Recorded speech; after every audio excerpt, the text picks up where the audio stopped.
Saludos amigos, amigas. Aquí estamos con una nueva entrega de Consulta Participativa. Una entrega en la que estamos muy contentos porque hoy estamos compartiendo con todos ustedes, amigos televidentes, padres de la República Dominicana, puesto que celebramos hoy, domingo 28 de julio, el Día de los Padres en República Dominicana. Saben ustedes que transmitimos a través de Cablevisión, canales 26 de Claro, Altiz y 22 de Aster, y que estamos en las redes sociales y transmitiendo en este mismo momento a través de Cablevisión.online. Y que también, amigos, estamos en nuestro canal de YouTube, Consulta Participativa. Vaya a YouTube, Consulta Participativa. Active la campanita y suscríbase a nuestro canal para que reciba todo el contenido de Consulta Participativa de manera directa y especial. También, amigos, estamos en Instagram como Ricardo Opelman, todo juntito. Estamos en nuestra dirección electrónica consultaparticipativad@gmail.com, en Twitter @consultapar y en Facebook Consulta Participativa. También, amigos, estamos en nuestro número de contacto, nuestro número de WhatsApp, el 809-769-4500. Contáctenos, escríbanos, hagan sus preguntas y sugerencias que con toda seguridad le contestaremos sus inquietudes y atenderemos sus sugerencias. Nosotros vamos a una pequeña pausa y regresamos de inmediato con nuestros comentarios.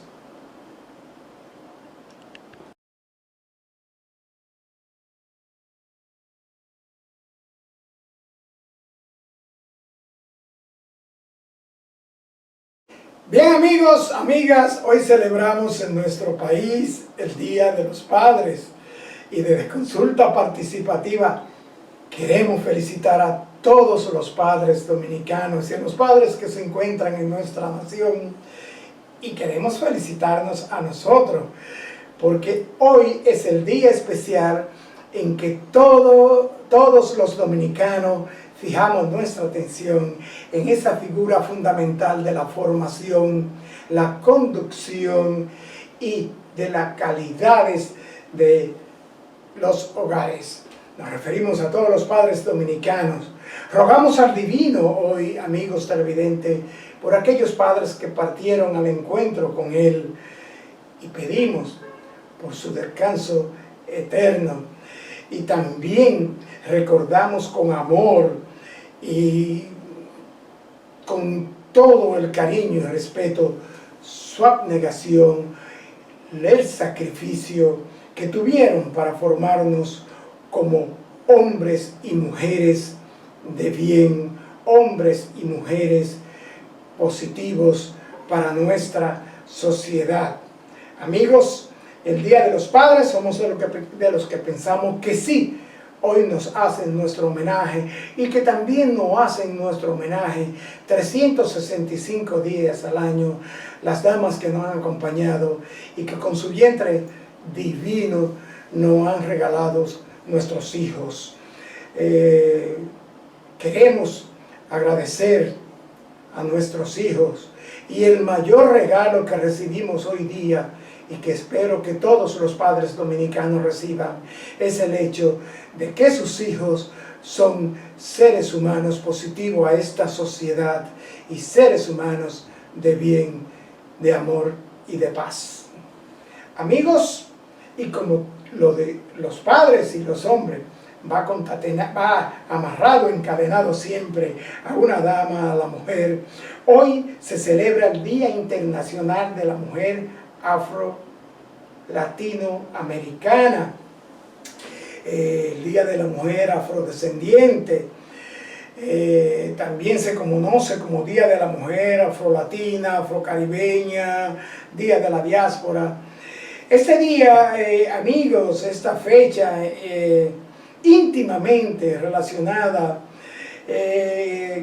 con la mujer afroantillana, afroamericana, afrolatina, es una fecha que se concibió para ser y luchar por una oportunidad para la mujer, para reivindicar los derechos y la dignidad de la mujer en general.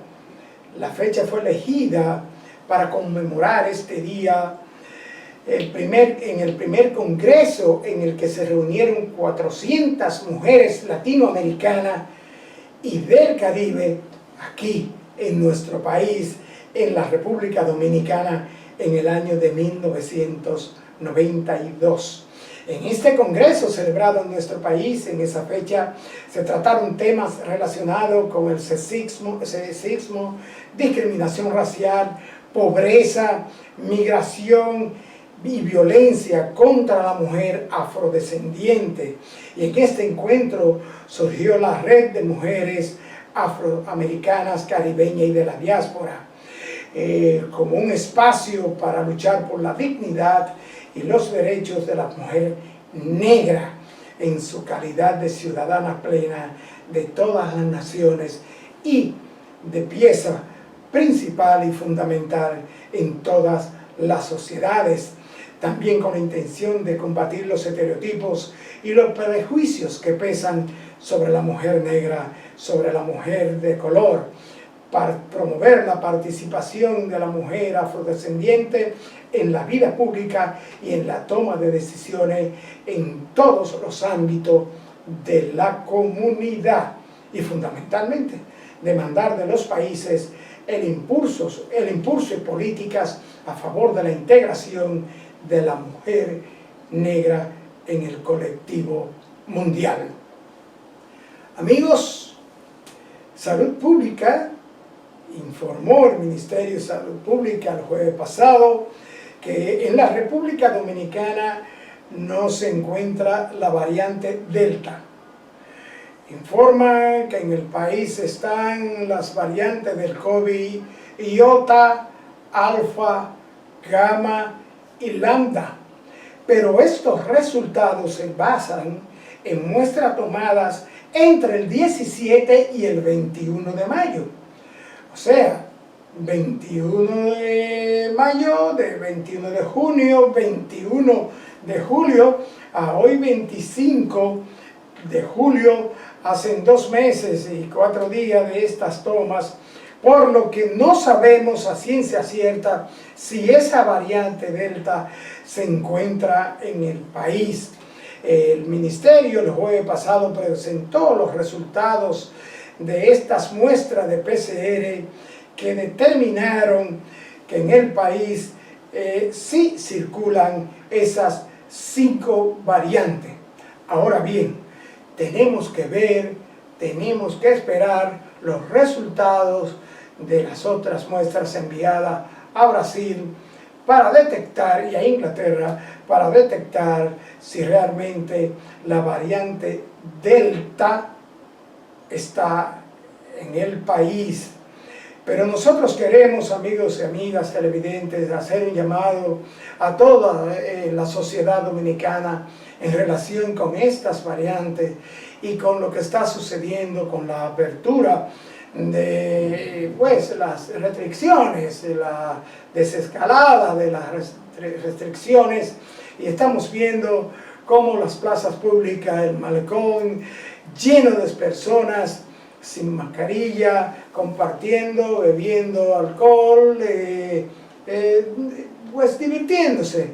Y vemos que han comenzado un pequeño repunte de unas 100 a 200 positividades luego de esta tercera fase. Esperamos, amigos televidentes, que todos nosotros, todos los dominicanos, en compañía del superior gobierno y del Ministerio de Salud Pública, hagamos un esfuerzo extra y nos protejamos, sigamos usando nuestras mascarillas, guardando el distanciamiento social para que evitemos males peores y para que evitemos, amigos, volver atrás con esta pandemia y evitar fundamentalmente ver cómo mueren amigos y amigas, allegados y familiares afectados por este virus de enfermedad, muerte, luto y dolor.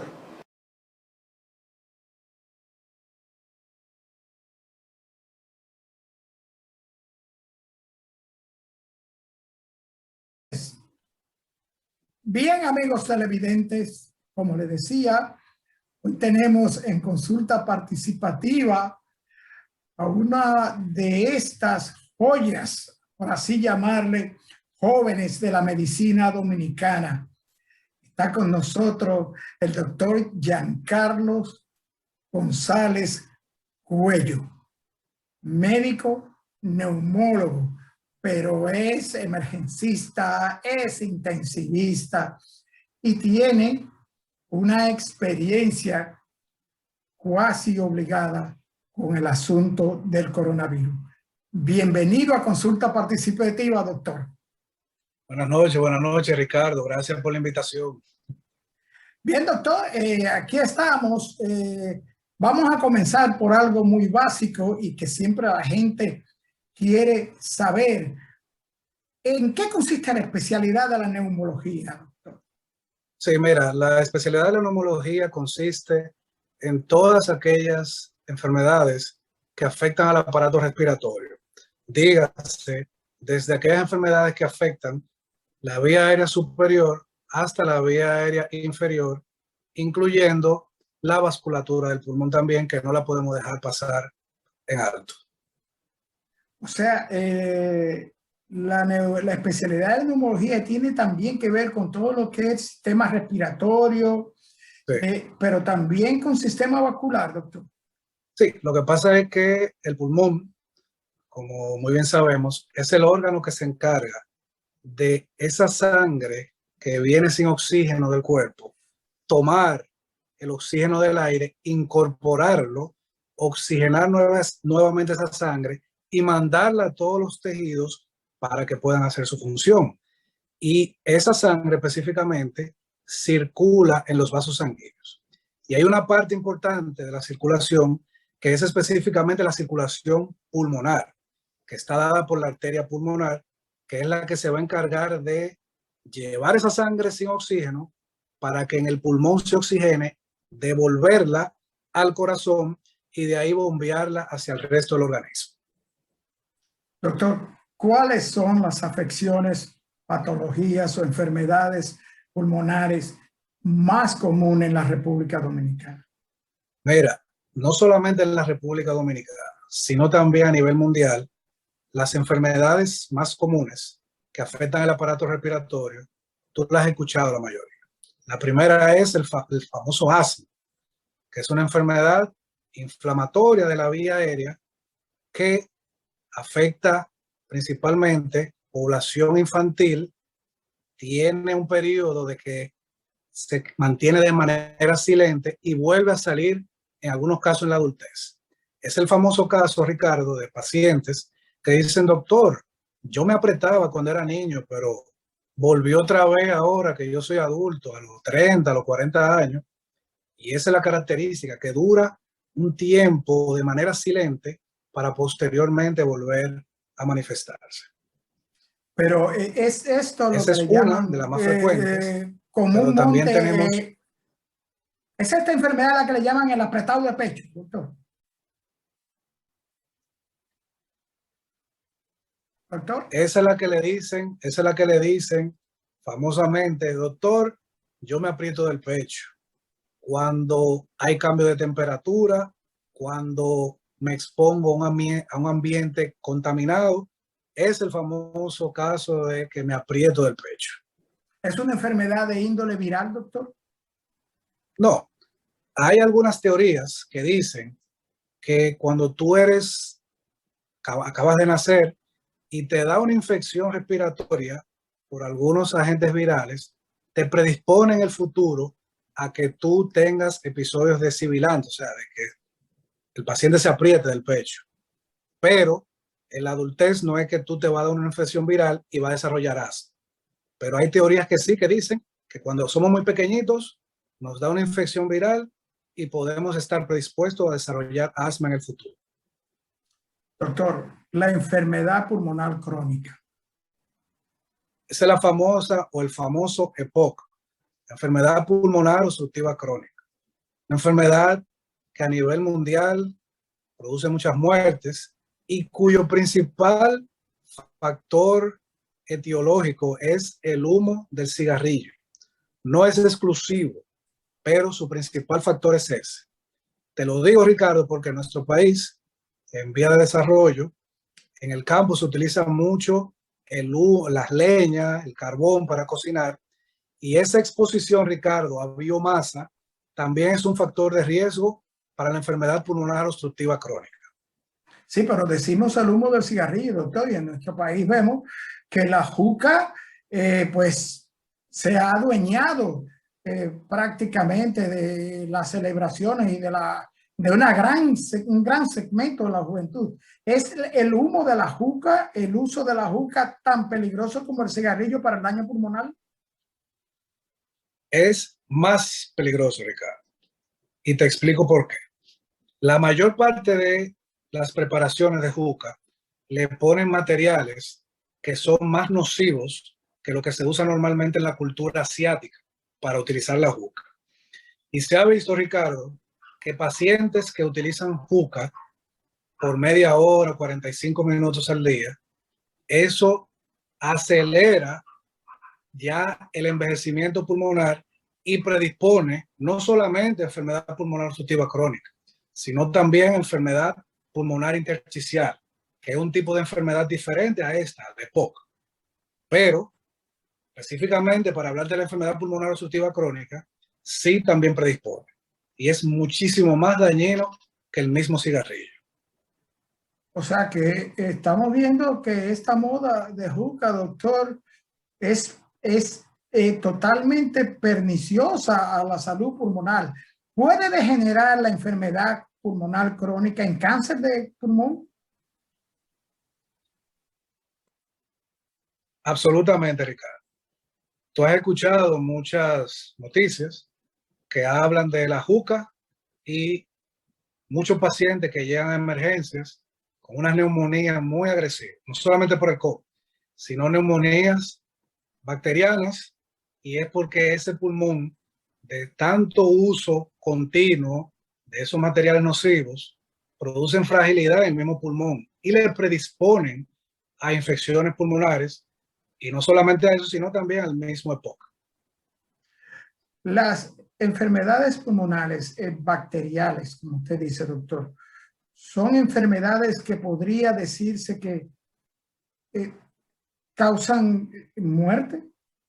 Sí, mira, ya de por sí la neumonía bacteriana, vamos a poner esa, causa una gran mortalidad a nivel mundial. Y es una de las principales causas infecciosas por lo cual los pacientes más mueren. Y esto obviamente tiene su lógica. El pulmón es un órgano vital para la economía del organismo, y es que sin oxígeno las células no funcionan, porque los procesos enzimáticos, la mayoría es con oxígeno. Y si tenemos un paciente con una neumonía bastante agresiva, obviamente esa función vital de aportar oxígeno a la sangre se pierde, y por eso es la gran mortalidad de pacientes que hacen neumonía severa. Doctor, la hipertensión pulmonar. Sí, la hipertensión pulmonar es cuando aumenta la presión a nivel de la arteria pulmonar. La arteria pulmonar mayormente no maneja presiones tan elevadas como la arteria aorta, que tú la has escuchado mucho. Maneja una presión un poquito más bajitas. Y hay muchas enfermedades diversas que te predisponen a hipertensión pulmonar. Para citarte un ejemplo clásico, pacientes que tienen enfermedad del corazón izquierdo, dígase insuficiencia cardíaca, una afectación valvular del lado izquierdo del corazón, repercute en la circulación pulmonar y produce hipertensión pulmonar. Y eso, a largo plazo, Ricardo, ¿qué va a producir? Que el paciente, ese ventrículo derecho, que es la parte derecha del corazón, claudique y no tenga su función, que es llevar esa sangre directamente a los pulmones, y esa sangre se queda estancada y hay vamos a poner así, transmisión hacia atrás de presiones, y tú ves que esos pacientes se llenan de líquido. Llegan a la emergencia con las piernas hinchadas, con el abdomen lleno de líquido, y es específicamente por eso. porque como no puede avanzar la sangre correctamente, se devuelve hacia atrás y produce esas manifestaciones sistémicas. Doctor, los famosos edemas pulmonares. Sí. ¿Qué causan los edemas pulmonares? Porque es muy típico escuchar. Le dio un edema pulmonar, murió por un edema pulmonar. ¿Cuáles son las causas de los edemas pulmonares? Y mira, tenemos dos, que son el edema agudo de pulmón cardiogénico, que su principal etiología es principalmente por el corazón, por algo del corazón que falle, y los que son no cardiogénicos. Para mencionarte un ejemplo de un no cardiogénico, o sea, que no es mediado por el corazón, son los pacientes que se transfunden sangre y horas después desarrollan falta de aire de manera súbita, y cuando uno ve la radiografía de tórax, se ve que hay edema intersticial, o sea que el pulmón se llenó de líquido específicamente por esa sobrecarga tan grande de líquido que se le administró. El problema bronquial crea o induce el edema pulmonar, la No, obstrucción bronquial.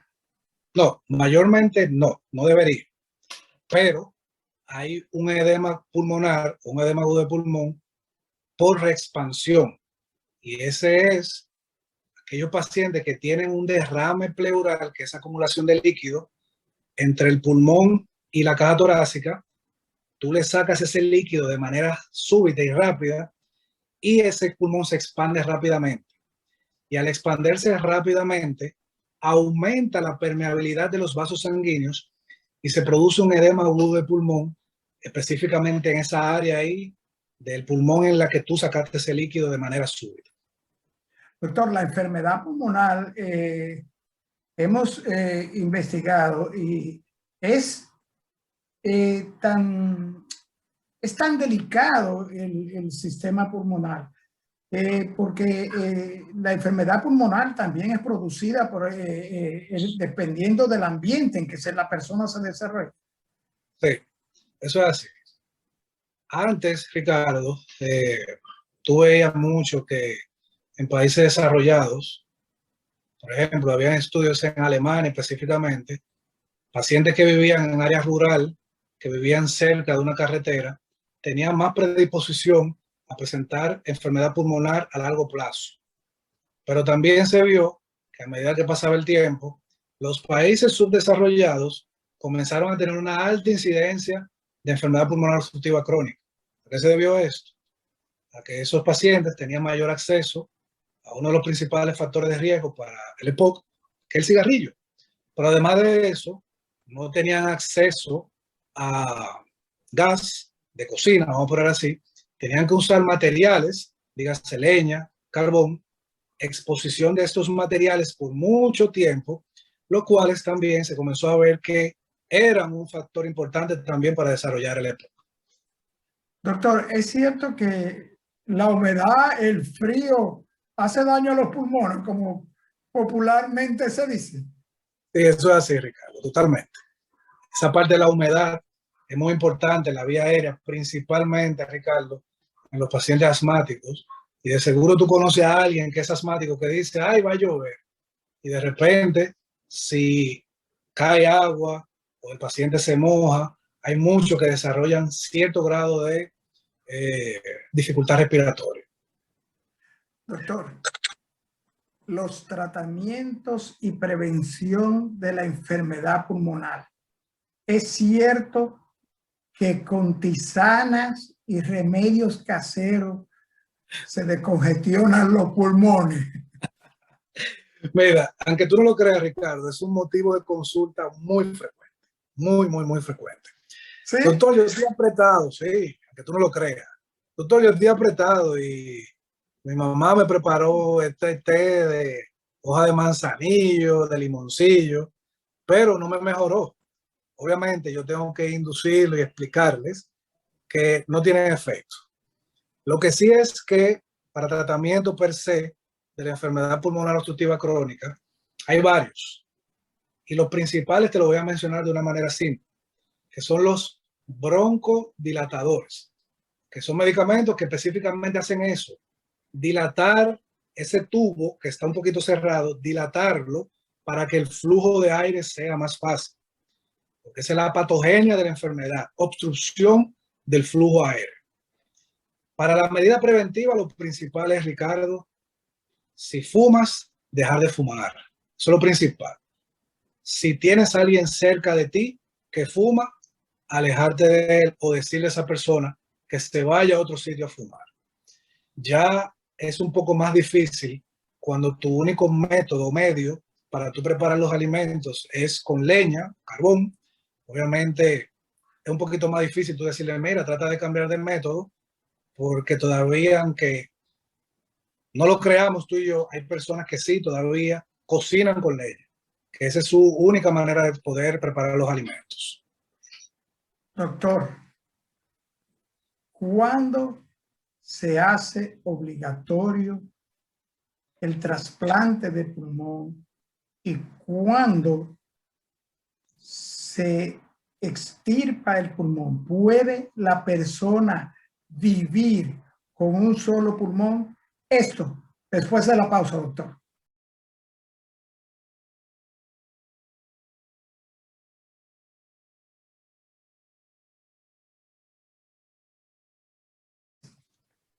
Doctor, antes de irnos a la pausa, le preguntaba, porque tengo muchas preguntas de amigos televidentes, preguntas que no es fácil hacerla realmente, de extirpación de pulmón, trasplante de pulmón.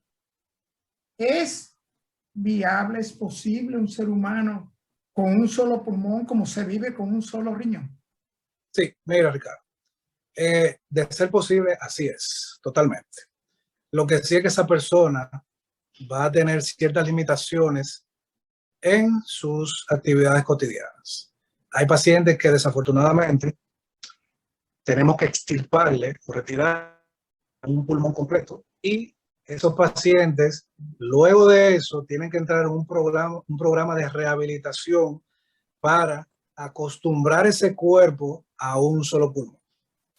La parte del trasplante pulmonar, desafortunadamente en el país todavía no estamos preparados, no se ha hecho todavía el primer trasplante pulmonar, pero de las indicaciones que te podría mencionar, es una enfermedad de que sí tenemos muchos pacientes en el país, que es la fibrosis quística, que es una enfermedad, vamos a poner así, congénita, que el paciente tiene alteración específicamente en el mecanismo para, vamos a poner así, humidificar las secreciones a nivel del árbol bronquial.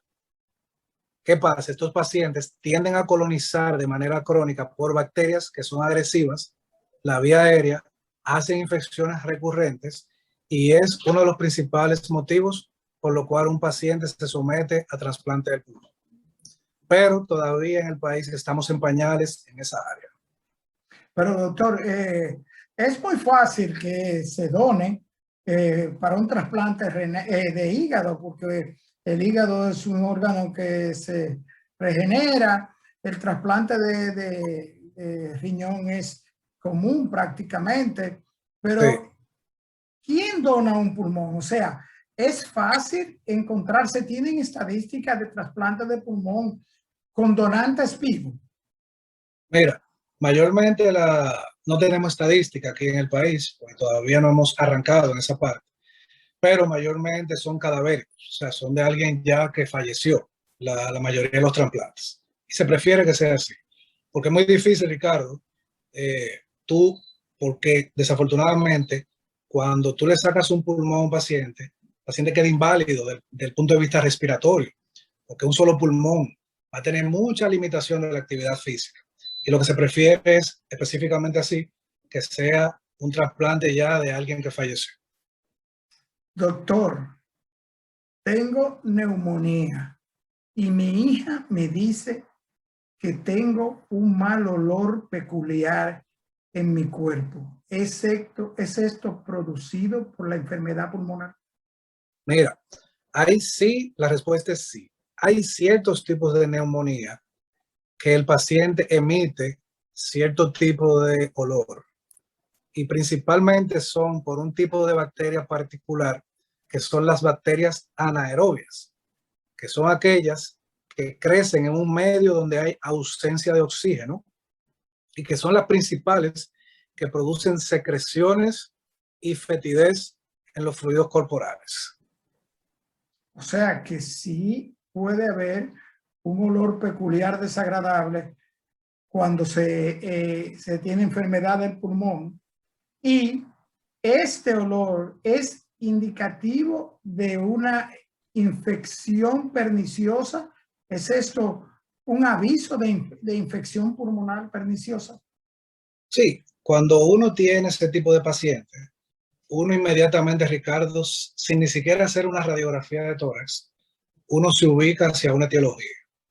Para ponerte un ejemplo, cuando hay un absceso pulmonar, que es una infección localizada del pulmón, específicamente el paciente emite esa fetidez y hasta, Ricardo, esa colección de infección puede romper a la vía aérea y el paciente expectorar esa pus.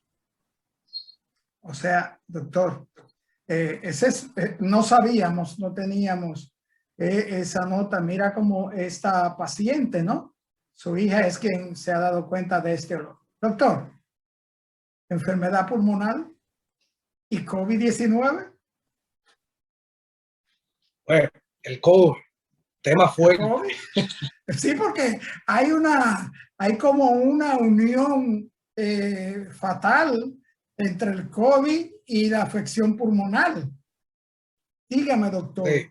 ¿qué hace el pulmón más débil ante el virus del SARS-CoV-19, del COVID-19? 19, exacto. Mira, el COVID y la enfermedad pulmonar no son muy amigos. Al COVID le gusta, porque ahí es que él encuentra ese paciente vulnerable y puede afectarlo más fácil.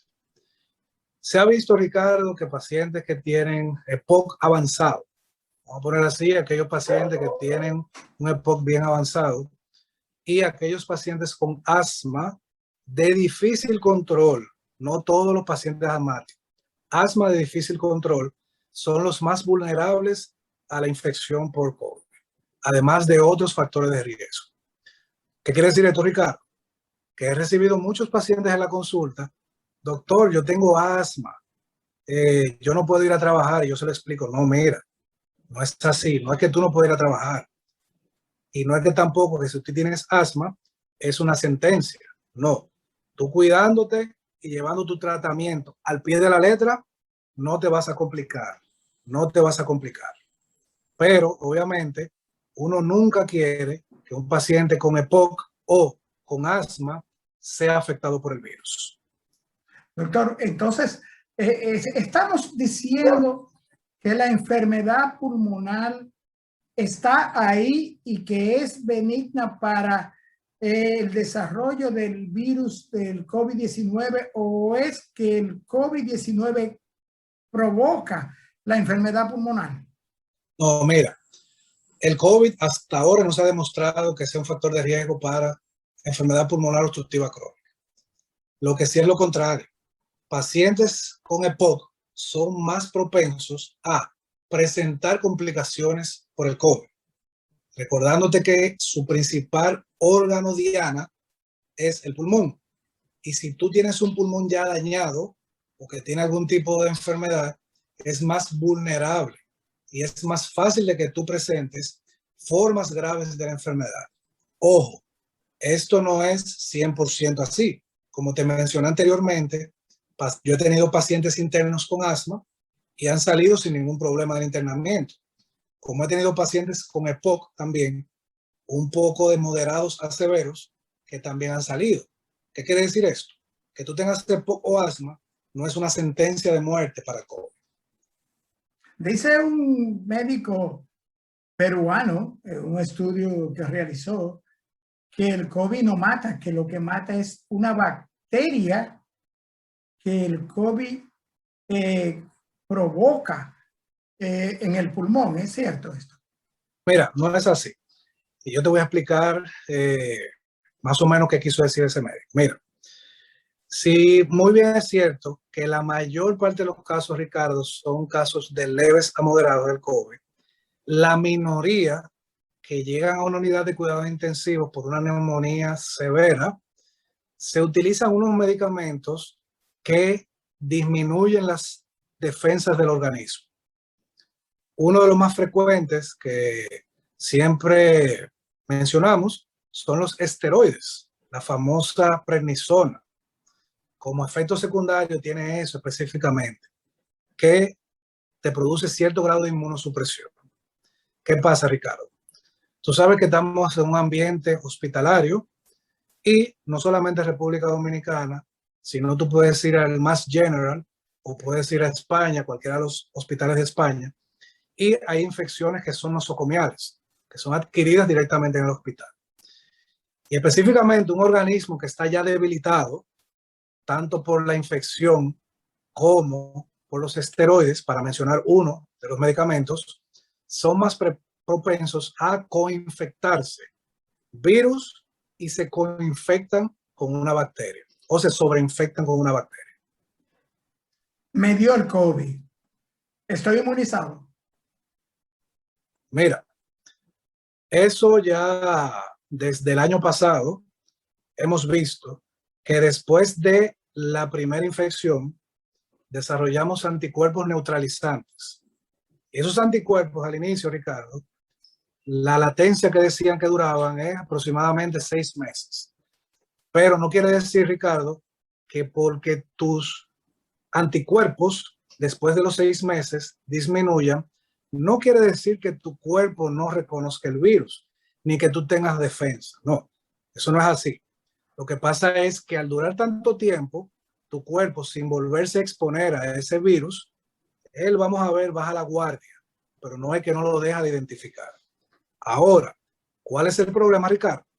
Cuando el virus muta o crea las famosas variantes, que ya tenemos desde la Delta hasta la Epsilon, que son las nuevas que están ahora en boga. Aquí en el país se han detectado algunas de las variantes, doctor. Mira, yo te lo voy a decir esto por lo que hemos visto allá en la clínica, y es que hemos visto pacientes totalmente vacunados y que han desarrollado una infección agresiva. Una de las hipótesis que tenemos es que probablemente sí, que haya sido una de las variantes que no están cubiertas por las vacunas que se han administrado en el país y tal vez por eso han desarrollado enfermedad severa. Pero de que la variante Delta está en el país, yo estoy casi seguro que sí, Ricardo. Doctor, después de vacunado, en este caso en nuestro país con las 2 dosis, ahora Sí. se habla de una tercera dosis y se está administrando una tercera dosis. De hecho, quien les habla, doctor, pues ya se puso una tercera dosis con la Pfizer. Sí. Después de vacunado, léase, con la tercera dosis, ¿estoy inmunizado? Mira, esa pregunta, Ricardo, las CDC desde enero de este año comenzaron a indagar esa parte. ¿Estará el mundo completo solamente con 2 dosis inmunizado para poder erradicar la enfermedad? Y esa pregunta quedó en el aire, comenzaron a crearse estudios y uno de los que más, vamos a poner así, nos abrió las puertas fue un estudio que se hizo en España, específicamente con la tercera dosis, combinando 2 vacunas. Pacientes, Ricardo, que se administraron AstraZeneca y se le colocó posteriormente otro tipo de vacuna diferente, como es la Pfizer, que es una vacuna de ARN. ¿Qué se demostró ahí, Ricardo? Que la respuesta de los pacientes inmunes fue mayor que con 2 vacunas del mismo tipo. Dígase, eso es lo que se dice como vacunación heteróloga, combinar 2 vacunas diferentes. Pero además de eso, como vieron que ese interrogante se está ya ya solucionando, Francia hizo otro estudio, Ricardo, de 3 dosis de la misma vacuna en pacientes inmunosuprimidos porque se le había trasplantado algún órgano. ¿Y que ellos vieron, Ricardo? Una población débil, con su sistema inmunológico bien deprimido, le dieron 3 vacunas de la misma y notaron que con la tercera dosis de la vacuna, la respuesta inmune fue mayor que solamente con 2 dosis. Específicamente, las 3 dosis en este estudio fueron con Pfizer, con una vacuna de ARN. Bien. Bien, doctor, finalmente, ¿cuál es el tratamiento en su experiencia, en su ejercicio con pacientes afectados por COVID? ¿Cuál es hasta el momento el tratamiento más efectivo? ¿Cuáles son los medicamentos más efectivos hasta el momento? La medida más efectiva siempre es la prevención de la enfermedad, usar la mascarilla, evitar las aglomeraciones. Esa es la principal medida para evitar. Ahora, ya que el paciente está afectado de la enfermedad, hay varias terapéuticas y varios tratamientos que tenemos. Desde un caso leve, Ricardo, de que el paciente se va a la casa única y exclusivamente con manejo de los síntomas, dígase, tengo tos, te ponemos antitusivo, tengo un poquito de fiebre, te ponemos acetaminofén. Pero aquel paciente, Ricardo, que ya amerita internamiento, tenemos varias opciones terapéuticas. Una de las principales es aquellos que ameritan oxígeno internado, se le puede administrar tanto la dexametasona, que entró en boga después de un estudio británico que demostró que en pacientes que requieren oxígeno, la dexametasona es muy provechosa. Pero también, Ricardo, podemos utilizar otro medicamento que tú lo has escuchado mucho seguro y la mayoría de los televidentes, y es el Remdesivir, que es un medicamento antiviral que lo que ha demostrado es que acorta el tiempo de internamiento del paciente. Aquellos casos un poquito más severos de la enfermedad, como los que hacen la famosa tormenta de citoquinas y aquellos que hacen una neumonía severa que ameritan, Ricardo, ir a la unidad de cuidados intensivos, tenemos disponible también en el país uno de los famosos anticuerpos monoclonales, que es el famoso tocilizumab, que su principal función es frenar específicamente esa cascada inflamatoria que se está produciendo en el pulmón.